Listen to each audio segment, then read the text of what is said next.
ஆச்சி மசாலா. எந்த சமையலும் ருசி தேடும் ரகசியம். 20 ரூபாய். ரொம்ப டயர்டா இருக்கு. இயற்கையான டேட்ஸ், பாதாம், பிஸ்தா, கேஷு அண்ட் ஹனி கொண்டு தயாரிக்கப்பட்ட லயன் டேட் நட் பைட்ஸ். இப்பவும் சொல்றேன், மக்கள் பணத்துல இருந்து ஒரு பைசா கூட தொடமாட்டோம், தொடவும் விடமாட்டோம், தொட்டா விடமாட்டோம், இதுக்கு முன்னாடி தொட்டவங்களையும் விடமாட்டோம்.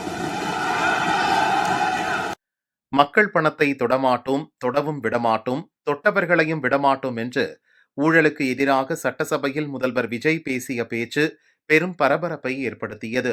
திமுக ஆட்சியில் நடந்த ஊழல்களை டாஸ்மாக், மின்துறை, அறநிலையத்துறை என துறை வாரியாக வெளியிடவும் சம்பந்தப்பட்டவர்கள் மீது நடவடிக்கை எடுக்கவும் தாவிக அரசு தீவிர முயற்சிகளை மேற்கொண்டு வருகிறது. இந்த நிலையில்தான் திமுக ஆட்சியில் மகேஷ் வசம் இருந்த பள்ளிக்கல்வித்துறையில் மிகப்பெரிய ஊழல் நடந்திருக்கும் தகவல் வெளியாகி கடும் அதிர்ச்சியை ஏற்படுத்தியுள்ளது. தடையில்லா சான்று, அங்கீகாரம், புதுப்பித்தல் என தொட்டதற்கெல்லாம் வசூல் வேட்டை நடத்தினார்கள். அங்கீகாரம் தருவதற்காக மட்டுமே 300 கோடி ரூபாய் வாங்கி குவித்தார்கள். பணம் வாங்குவதற்கென்றே தனி அலுவலகம் துவங்கினார்கள் என்று திமுக மீது மெகா ஊழல் குற்றச்சாட்டை சுமத்தியிருக்கிறார் Nandakumar. Tamil Nadu nursery, primary, matric, மேல்நிலை மற்றும் சிபிஎஸ்இ பள்ளிகள் சங்கத்தின் மாநில பொதுச் செயலாளராக இருக்கும் நந்தகுமார் தினமலருக்கு அளித்த சிறப்பு பேட்டியில் பல அதிர்ச்சி தகவல்களை வெளியிட்டார். திமுக ஆட்சியில் புதிதாக பள்ளி துவங்க அங்கீகாரம் பெறவும் புதுப்பிக்கவும் பணம் வாங்கியது உண்மையா? எதற்கெல்லாம் எவ்வளவு வாங்கினார்கள்? இந்த பிரச்சனை மாண்புமிகு பள்ளிக்கல்வித்துறை அமைச்சர் திரு ராஜ்மோகன் அவர்கள் அண்மையில் தனியார் பள்ளிகள் ஒரு 1000 பள்ளிகளுக்குரிய தொடர் தற்காலிக அங்கீகாரத்தை வழங்கினார்கள். சென்னையில் அண்ணா நூற்றாண்டு நூலகத்தில் வைத்து தனியார் பள்ளிகள் வேண்டிய இந்த கோரிக்கை மனுவை ஏற்று கொடுத்துருக்காங்க. கடந்த ஆட்சியில் கொடுக்க வேண்டிய தொடர் அங்கீகாரத்தை வருடக்கணக்காக கொடுக்கல. கடந்த 5 ஆண்டுகளாக நிறைய பள்ளிகளுக்கு, ஆயிரக்கணக்கான பள்ளிகளுக்கு அங்கீகார கோப்புகள் நிலுவையில் இருந்தது. அதை கொடுக்கணும்னு சொல்லி நாங்கள் அரசாங்கத்தை தொடர்ந்து வலியுறுத்தினோம். அதனால் அதன் அடிப்படையில் கொடுத்துருக்காங்க. இதற்கு முன்பு இருந்த அரசாங்கம் திமுக சர்க்காரில் 99% பள்ளிகள் சென்னையில் டி நகரில் அமைச்சரால் பணம் வாங்குவதற்கென்றே உருவாக்கப்பட்ட ஒரு அலுவலகம் அந்த சென்னையில் டி நகரில் இருக்குது. அப்புறம் இன்னொரு இடத்துக்கு டி நகரில் இன்னொரு சொந்த கட்டடத்துக்கு ஒன்று மாற்றினாங்க. அதற்கடுத்து கடைசி 2 ஆண்டுகளில் டைரக்டர் ஆஃப் ப்ரைவேட் ஸ்கூல், தனியார் பள்ளிகள் இயக்குனர் அலுவலகத்துக்கு மேலேயே ஆஃபீஸை வச்சு அங்கே வச்சு வசூல் பண்ணாங்க. அதுதான் இப்போ இந்த பெரிய தவறு. எவ்வளோ சொன்னோம், யாருக்குமே மனசாட்சி இல்லாமல் பணம் கொடுத்தால் மட்டும்தான் அங்கீகாரம், தொடர் அங்கீகாரம், துவக்க அங்கீகாரம் என்கிற நிலையை உருவாக்கி விட்டார்கள். இதனால் பள்ளி நிர்வாகிகள் வேறு வழியே இல்லாமல் யாரை போய் பார்க்குறது, இடைத்தரகர்கள் அங்கங்கே அவங்க வேண்டிய இது இல்லாமல் அங்கங்கே வேண்டிய மாவட்டந்தோறும் இடைத்தரகர்கள் அமைத்து வசூல் செய்து கொண்டார்கள் அப்படின்றது தான் உண்மைங்க. காலங்காலமாக வாங்கிறது தான் இது ரொம்ப பெரிய மன உளைச்சலை கொடுக்குறாலும் ரொம்ப நெருக்கடியை கொடுத்துட்டாங்க. நர்சரி பள்ளிகளில் இந்த பள்ளியை துவங்குறதுக்கு 5 லட்ச ரூபா, மெட்ரிக் பள்ளிகளுக்கு 10 லட்ச ரூபா, சிபிஎஸ்சி துவக்க விழா துவங்கிறதுக்கு 35 லட்ச ரூபாலேருந்து அதுக்கு மேலே மாணவர்கள் எண்ணிக்கை கேட்டோம். அந்த எல்லாத்துக்கும் ஒரே மாதிரி தான். கிராமம், நகரம், சிறிய பள்ளி, பெரிய பள்ளி அந்த இதெல்லாம் கிடையாது. எல்லாருக்கும் வசதி வாய்ப்புக்கு ஏற்ற மாதிரி பெரிய லெவலில் வாங்கிட்டாங்க. வாங்கியும் உடனே கொடுக்க மாட்டாங்க. வருஷக்கணக்காக பண்ணி தான் பெரிய மன உளைச்சலை கொடுத்து அந்த குறை இந்த குறைன்னு சொல்லி குறைகளை சுட்டி காட்டி கோப்புகளை திருப்பி அனுப்பி அப்படி தான் கொடுத்தாங்க. பள்ளிகளுக்கு அங்கீகாரம் பெறும் விவகாரத்தில் திமுக, தாவிக அரசுகள் இடையேயான வித்தியாசம் என்ன? திமுக ஆட்சின்றது பணம் கொடுத்தால் மட்டும் நடக்கும். தாவிக ஆட்சி 40 நாள் தான் ஆகுது. வந்தோடனே அமைச்சர் சொல்லிவிட்டா நாங்கள் எதுக்கும் கமிஷன் வாங்குறதில்ல, கலெக்ஷன் பண்ணுறதில்ல, கரப்ஷன் பண்ண மாட்டோம், எங்களுக்கு பார்ட்டி ஃபண்டு வேண்டாம் அப்படின்ட்டாங்க. பார்ட்டி ஃபண்டோ ஃபண்டு மினிஸ்டர் ஃபண்டோ வேண்டாம் அப்படின்னு சொல்லி தெளிவாக அறிவிச்சிட்டாங்க. மந்திரி என் பேரை சொல்லியோ என் ஆட்கள் பேரை சொல்லி யார் பேரும் கட்சிக்காரன் வந்தால் கூட உள்ளே சேர்த்தாதீங்க, வெளியே துறைச்சிடுங்க, கெட் அவுட்டுன்னு சொல்லுங்கள், எனக்கு அவர் யாருன்னே தெரியாது, நாங்கள் அந்த வேலையை செய்கிறதுன்னு தெளிவாக தாவே காட்சியில் சொல்லிட்டாங்க. அதிகாரிகளும் இப்போ தான் கொஞ்சம் வேலை செய்ய ஆரம்பிச்சிருக்காங்க. இந்த தவறுகளுக்கெல்லாம் அதிகாரிகள் துணை போய்விட்டார்கள். துணை போகவில்லை என்றால் அவர்கள் பதவி பறி போய்விடும், இல்லைன்னா பணி மாற்றம் செய்து விடுவார்கள். அப்படி தான் இயக்குநர்களே மாற்றிட்டாங்க. தமிழ்நாடு ஃபுல்லாக டைரக்டர்ஸ் எல்லாம் மாற்றிடுவாங்க. அதனால் இந்த மாதிரி தவறுகள் எல்லாம் நடக்குதுங்க. இந்த மாதிரி தவறுகள் நடப்பதற்கு அதிகாரிகளே துணை போயிட்டாங்க. உதாரணத்துக்கு ஒரு ரெனிவல் ரெகனேஷன் வேணும்னா கூட போய் டிஓ ஆஃபீஸில் போய் பார்த்தா டிஓ ஆஃபீஸ் சூப்ரண்ட்டு சொல்லுவாங்க, போய் மந்திரியை பாருங்கள், மந்திரி பிஏ பாருங்கள் அப்படின்னு அவங்களே நம்பர் கொடுத்து அனுப்பாங்க. டைரக்டர் போய் எனக்கு ஆர்டர் கொடுங்க 3 வருஷம் வரல 4 வருஷம்னு போய் கேட்டால் டைரக்டர் சொல்லுவார் மினிஸ்டர் பிஏ பாருங்கன்னுவாங்க. மினிஸ்டர் பிஏ பார்த்தா இது கொடுத்தா தான் ஆகும்னு சொல்லுவாங்க.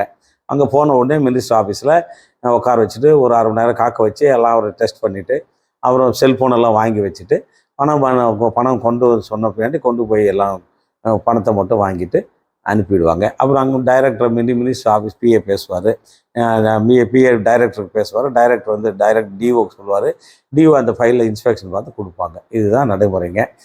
பணம் இல்லாத எதுவுமே நடக்கலை, யாருக்கும் நடக்கலை. அது கட்சிக்காரராக இருந்தாலும் சரி, எவ்வளோ பெரிய ஆளாக இருந்தாலும் சரி, எல்லோருக்குமே பணம் கொடுத்தால் மட்டும்தான் தொடர் அங்கீகாரம் என்பது. அதுதான் நிரந்தர அங்கீகாரம். இந்த மாதிரி அப்கிரேடேஷன், ஓப்பனிங் பர்மிஷன், ஷிஃப்டிங்கு எதாக இருந்தாலும் சரி. அதனால் வந்து அது தவிர்க்க முடியாத ஒரு உண்மையாயிடுச்சுங்க. ஆண்டுக்கு எத்தனை புதிய பள்ளிகள் விண்ணப்பிக்கின்றன? திமுக அரசு அனுமதி தராமல் நிறுத்தி வைத்த விண்ணப்பங்கள் எத்தனை? இல்லை, நீங்கள் பெண்டிங்கிறது ஆனால் திமுக ஆட்சி வந்த உடனே மொத்தமும் பெண்டிங் தான். பணம் கொடுத்தா மட்டும் கொடுப்பாங்க. அது 3 வருஷம் கொடுக்கணும், 1 வருஷம் கொடுத்தாங்க, 2 வருஷம் கொடுத்தாங்க, 3 வருஷம் கொடுத்தாங்க. பணம் வந்தால் தான் கொடுப்பாங்களா, கொடுக்க மாட்டாங்க. அப்படியே 3 வருஷம் வரதுக்குள்ள 2வது பெண்டிங் வந்துடுது, 2வது ரெனியூவல் வந்துடுது. அப்போ அது கொடுத்துட்டு தான் அவனுக்கு கொடுக்கல.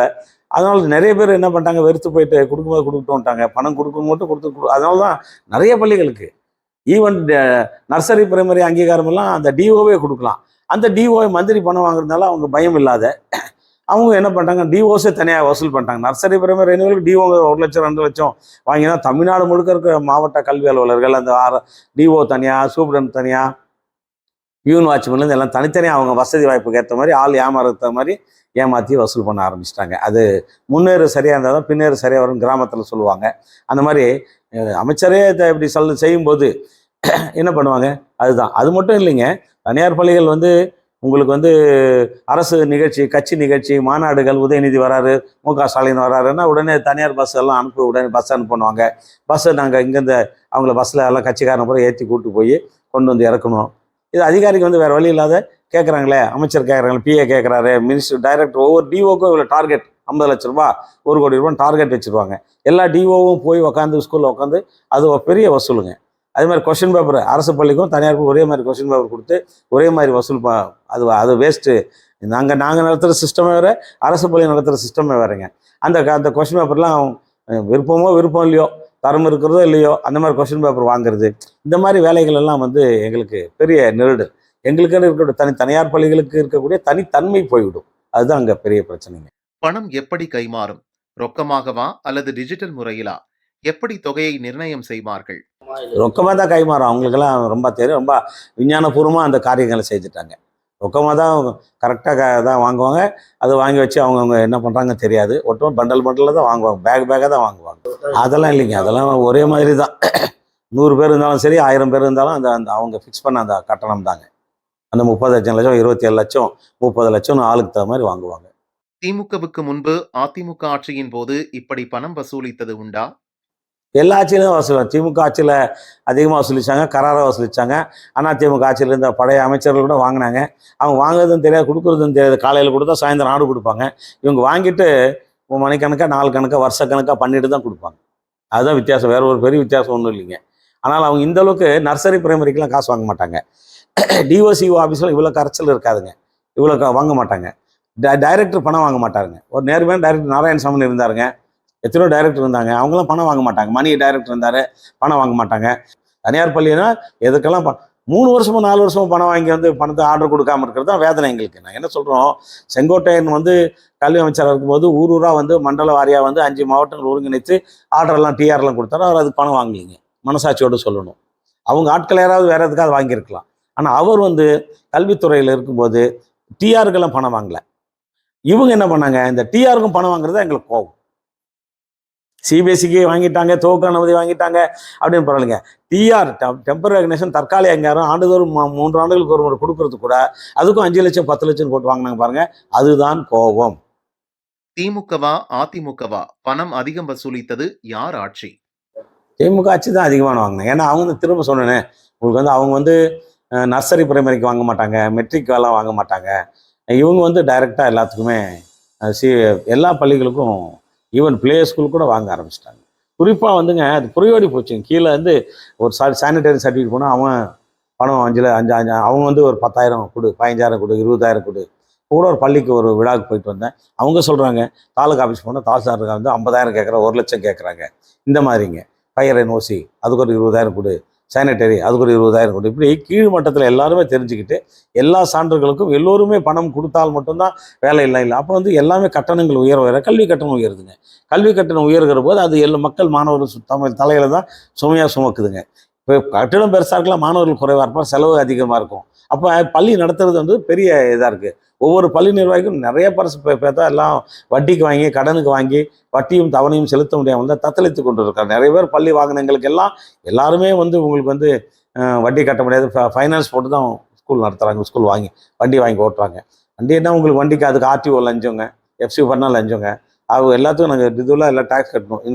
எல்லா இதுக்கும் டேக்ஸ் கட்டணும். நாங்கள் சாலை வரி, இருக்கை வரி, இன்சூரன்ஸு, எஃப்சி, இஎஸ்ஐ, பிஎஃப், இந்த மாதிரி 18 வகையான வரி, சொத்து வரி, நில வரி, நீர் வரி, குடிநீர் வரி, மின்சார கட்டணம், எல்லாம் சொத்து வரி உயர்த்திட்டாங்க. சொத்து வரி வருஷத்துக்கு 3 தரம் உயர்த்திட்டாங்க. மின் கட்டணம் உயர்த்திட்டாங்க. நீங்கள் எப்படி என்ன தொழில் பண்ண முடியும்? தொழிலில் பாதுகாப்பு இல்லையே. இது இல்லாத லோக்கல் ரவுடிஸ் ஒரு பக்கம், தாதாங்க ஒரு பக்கம், அவன் தேவைகளுக்கு பிரச்சனைகளுக்கு அது ஒரு பக்கம் வருவாங்க. அதனால் வந்து ஃபீஸ் கட்டாதவங்க ஃபீஸ் கேட்டால் சண்டைக்கு வருவாங்க, பிரச்சனைகள், தகவல் உரிமை சட்டம்னு வருவான், பிரச்சனை பண்ணுவாங்க. அதனால் பிரச்சனைகள் நாளுக்கு நாள் பள்ளி நடத்துறதுல ஒரு சுமூகமான அமைக்கபிளான செட்டில்மெண்ட் இல்லைங்க. இந்த ஆட்சியும் யாராக இருந்தாலுமே தனியார் பள்ளிகளை சுதந்திரமாக விடணும், கண்காணிங்க, பராமரிக்க சொல்லுங்கள், பாதுகாப்பு உறுதி செய்ய சொல்லுங்கள், ஆசிரியர்களுக்கு பயிற்சி கொடுங்க. இந்த மாதிரி தனியார் அரசு பள்ளிக்கெல்லாம் பயிற்சி கொடுக்குறோம், தனியார் பள்ளிக்கு பயிற்சியோ எந்த ஒரு இதுவும் இல்லைங்க.